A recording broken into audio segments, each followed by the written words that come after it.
आणि तिकडे सांगली सातारा विधान परिषदेच्या निवडणुकीमध्ये सुद्धा चांगलीच रंगत पाहायला मिळाली।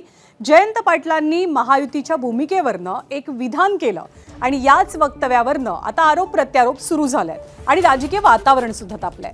महायुतीनं दोनही राजेंना डावलून उमेदवारी दिल्याचा आरोप पवारांचे नेते जयंत पाटलांनी केला।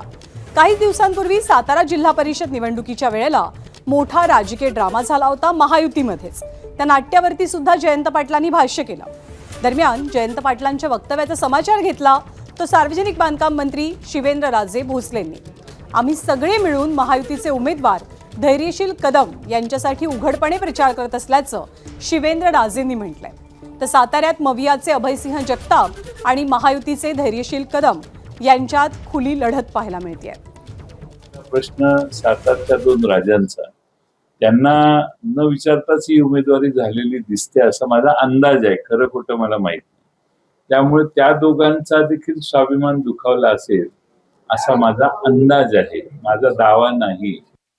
गैरसमज पसरवायचा असला तर हे असं बोलल्याशिवाय मतदारांमध्ये गैरसमज पसरणार नाही हे चांगलं माहिती आहे जयंत पाटील साहेबांना आणि तोच प्रकार काल त्यांनी केला। आज आता जे आपण प्रचार सगळेजण करतोय, उदयनराजे प्रचारात उघड आहेत, मी उघड धैर्यशील दादा बरोबर फिरतो।